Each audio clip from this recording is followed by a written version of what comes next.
আমরা অনেকেই আছি যারা সকালে ঘুম থেকে ওঠার পরে ফোন নিয়ে স্ক্রল করতে থাকি। বিভিন্ন সময় বিভিন্ন ধরনের জিনিস স্ক্রল করে দেখতে থাকি।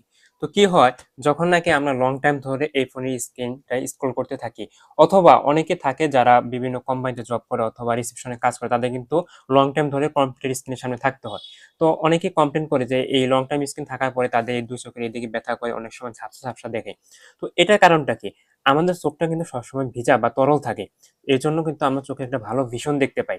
যখন নাকি আমরা লং টাইম ধরে স্ক্রল করতে থাকি, তখন কি হয়? তখন হলো আমাদের চোখটা একটা দীর্ঘ সময় তাকিয়ে থাকে। তখন এই যে চোখটা যে পাপড়িটা থাকে আমরা সেটা বন্ধ করি না। এটা আমরা মনের অজান্তেই করে ফেলি। এরজন্য কি হয়? যখন নাকি এটা আমরা বন্ধ করি না তখন বাহিরের আবহাওয়া এসে এটাকে সূক্ষ্ম এবং রুক্ষ করে দেয়। যার ফলে এখানে পানিটা কমে যায়।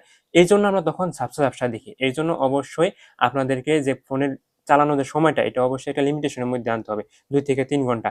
আর যারা নাকি জব করে তাদের কি করতে হবে? তারা কি করবে? যখন নাকি একটা সময় বোর লাগতেছে যে চোখে ব্যথা করতেছে তখন এইদিকে মানে অর্থাৎ স্ক্রিন দিকে না তাকিয়ে একটু দূরের দিকে তাকাবে। প্রায় ২০ মিটার দূর পর্যন্ত তাকাবে। তাহলে কি হবে? তাকানোর ফলে তার চোখটা অনেক দূরে যাবে এবং দূরে একটা পরিবেশ দেখতে পারবে এবং সেখানে নতুন করে আবার তরল আসতে পারবে। এই যে তরলটা আসলো তখন আমাদের চোখটা আবার রিফ্রেশ হবে।